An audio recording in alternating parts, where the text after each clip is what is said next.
Bagaimanakah strategi dan upaya peningkatan resiliensi masyarakat terhadap bencana pesisir di Pulau Jawa? Saya Sagita Desiana, 254-20045 akan menyampaikan berdasarkan hasil penelitian kecil saya. Wilayah pesisir memiliki peran strategis karena merupakan wilayah dengan potensi sumber daya alam dan jasa lingkungan yang sangat beragam.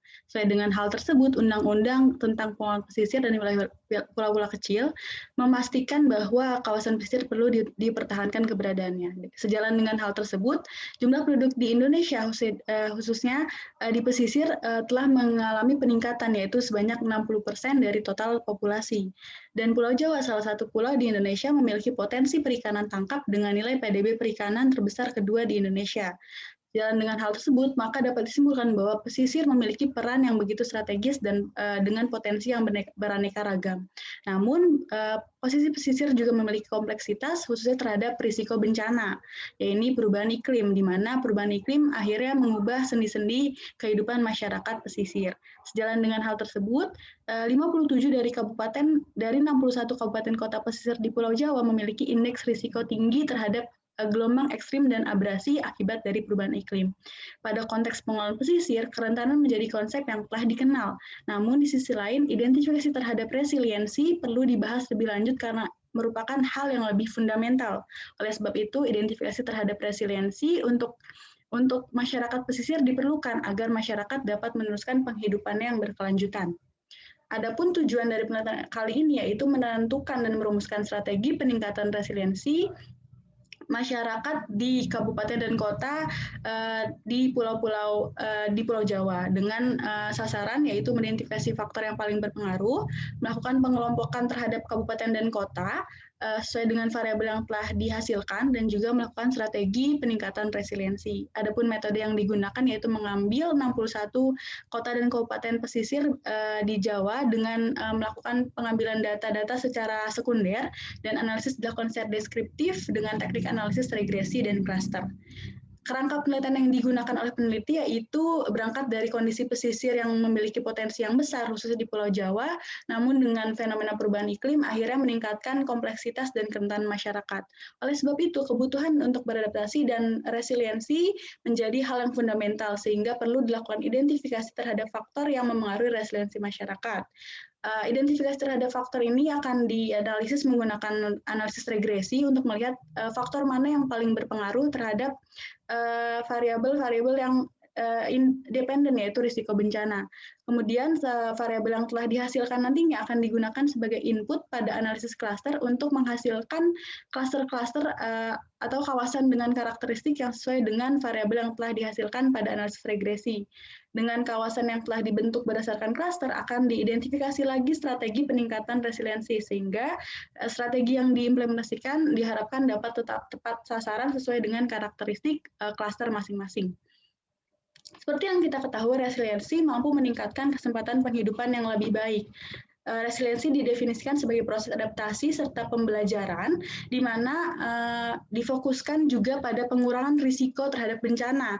Dalam konteks perubahan iklim, masyarakat diharuskan untuk melakukan respon adaptif, sehingga pada penelitian kali ini, tinjauan pustaka yang digunakan yaitu kapasitas adaptif dari masyarakat yang diidentifikasi menjadi 5 faktor utama, yaitu faktor manusia, atau modal manusia, modal alam, modal sosial, modal ekonomi, dan modal infrastruktur, ditambah dengan modal institusi, di mana modal institusi akan digunakan sebagai tujuan yaitu mengidentifikasi strategi, sehingga didapatkan 8 variabel yang akan digunakan sebagai input dalam analisis kali ini.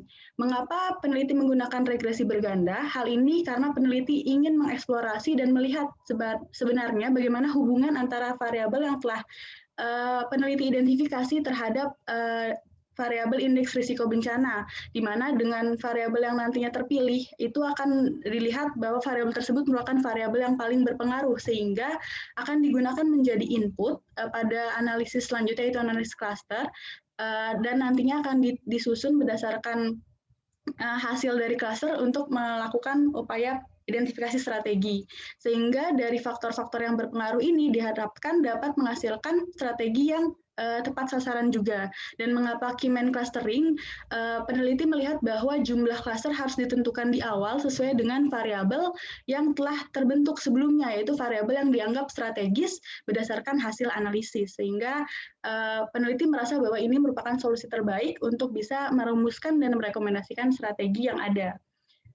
Selanjutnya dilakukan dengan identifikasi faktor sebagai sasaran pertama, yaitu input data digunakan dari 61 kabupaten dan kota dengan jumlah variabel sebanyak 8 variabel independen dan 1 variabel dependen. Berdasarkan hasil analisis diketahui bahwa terdapat 2 faktor atau dua variabel yang berpengaruh, yaitu tenaga medis dan APK SMA, di mana meskipun terdapat hubungan yang kurang kuat, namun ada hubungan negatif antara APK SMA, tenaga medis, dan indeks risiko bencana. Dan berdasarkan hasil scatter plot, didapatkan bahwa model ini terbebas dari heteroskedastisitas, sehingga model dapat dilanjutkan. Dan berdasarkan uji normalitas, dilihat bahwa titik-titik tersebar merata di sepanjang garis diagonal dan dekat dengan garis diagonal, sehingga data residual terdistribusi normal dan model dapat dilanjutkan. Lalu bagaimana dengan kelayakan model? Diketahui bahwa adjusted R-square-nya dihasilkan 7%, memang meskipun rendah, namun jika dilihat berdasarkan autokorelasi, model tidak memiliki autokorelasi, dan berdasarkan signifikansi, model ini layak digunakan untuk penelitian berikutnya, yaitu terdapat model regresi sehingga dapat dirumuskan persamaan sebagai berikut. Y sama dengan 34,617 minus 13,8781 X1 minus 0,032 X2. Sehingga dapat disimpulkan dari seluruh variabel yang dimasukkan hanya terdapat 2 variabel yang berpengaruh, yaitu tenaga medis dan APK SMA yang merupakan modal manusia. Dan hal ini akan dijadikan sebagai input, data ini dijadikan sebagai input untuk analisis berikutnya, yaitu analisis cluster.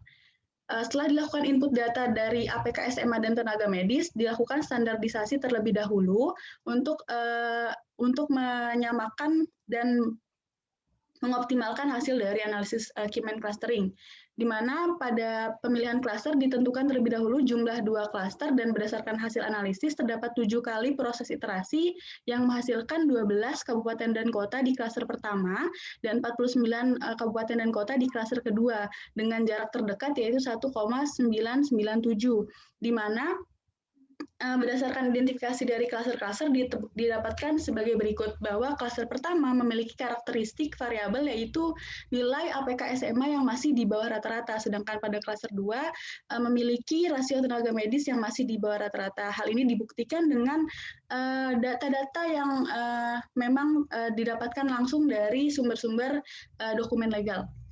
Oleh sebab itu, berdasarkan hasil klaster yang terbentuk, dapat dirumuskan strategi resiliensi sesuai dengan karakteristik masing-masing klaster, di mana klaster 1 akan berfokus pada peningkatan kondisi pendidikan melalui peningkatan angka partisipasi kasar SMA dengan upaya-upaya lainnya yang akan meningkatkan angka partisipasi kasar SMA seperti penyediaan sarana prasarana, peningkatan awareness terhadap masyarakat khususnya dalam bidang pendidikan dan sebagainya.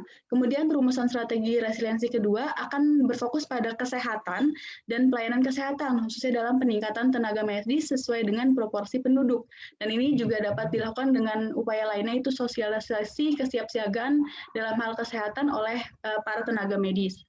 Sehingga dapat disimpulkan bahwa terdapat strategi utama pada tiap-tiap klaster dalam upaya peningkatan resiliensi masyarakat, yaitu melalui peningkatan kapasitas modal manusia, di mana klaster 1 akan berfokus pada strategi pendidikan, yang sedangkan klaster 2 akan berfokus pada strategi peningkatan kondisi kesehatan dalam rangka mengurangi tingkat risiko bencana, sehingga masyarakat akan lebih meningkat kapasitasnya dan secara tidak langsung akan meningkatkan resiliensi masyarakat terhadap bencana. Namun dalam penelitian ini tentunya terdapat kekurangan, yaitu model regresi yang terbentuk menurut peneliti tidak cukup ideal karena nilai korelasi yang ada sangatlah kecil, sehingga perlu dilakukan identifikasi lebih lanjut dengan variabel-variabel lainnya yang mungkin tidak tersedia dan tidak diidentifikasi oleh peneliti pada kesempatan kali ini. Berikut merupakan referensi yang peneliti gunakan. Dan sekian presentasi yang peneliti dapat sampaikan. Terima kasih atas kesempatannya. Wassalamualaikum warahmatullahi wabarakatuh.